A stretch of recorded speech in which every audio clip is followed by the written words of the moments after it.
আমার ভাঙা ঘরটা সারাতে হবে বাবা, 200-300 টাকা হলেই হবে।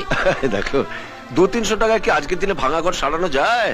তুমি বরং এই পুরো টাকাটাই রাখো।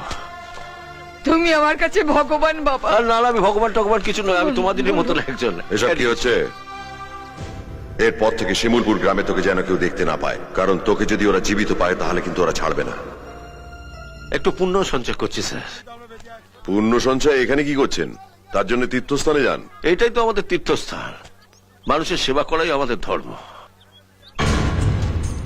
আর এই টাকাগুলো, এগুলো কি ব্যাংক ডাকাতির টাকা না কালো টাকা? না স্যার, এটা ব্যাংক ডাকাতির টাকাও নয়, কালো টাকাও নয়, একজন বিজনেসম্যানের টাকা। বিজনেসম্যান মানে ব্যবসায়ী? হঠাৎ গরিবদের মাঝখানে টাকা বিলিয়ে দিচ্ছেন? কে সে? টাকার হিসেব নিতে গেলে আপনাকে আমার উকিল এবং ট্যাক্স কনসালটেন্টের সঙ্গে কথা বলতে হবে। ওকে, তাহলে আপাতত এটা আমার কাছে রইল। আপনার কনসালটেন্টকে বলবেন আমার সঙ্গে দেখা করতে।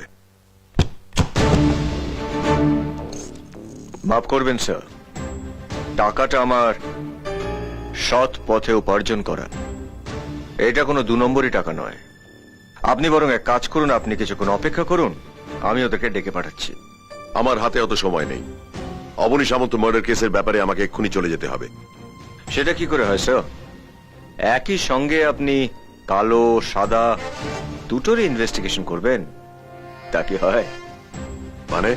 মানে অবনী সামন্তের মতন একটা 2 নম্বরই প্রমোটার আজ খুন হয়েছে বলে আপনাদের মতন পুলিশ অফিসারদের রাতের ঘুম চলে গেছে, অথচ আমাদের এই শহরে কত নিরীহ মানুষ দিনের পর দিন আপনাদের চোখের সামনে খুন হচ্ছে, কিন্তু পুলিশরা কিচ্ছু করে না। করবেন নাই বা কেন? কারণ অসৎ লোকের টাকাতেই তো আপনাদের পকেটটা ভরছে। সব পুলিশ অফিসারকে এক দলে ফেললে আপনি কিন্তু ভুল করবেন। আইপিএস বিশ্বদেব রায়কে আপনি চেনেন না। অবনী সামন্ত ভালো খারাপ যাই হোক, খুনটা আইনের চোখে অপরাধ, আর সেই খুনিকে আমি খুঁজে বের করবই। হিসেব মিলল স্যার? মেলেনি, তবে মিলবে। ও এখনো আমাকে চিনতে পারেনি। ও আপনাকে ঠিকই চিনেছে, আপনি ওকে চিনতে পারেননি। মানে?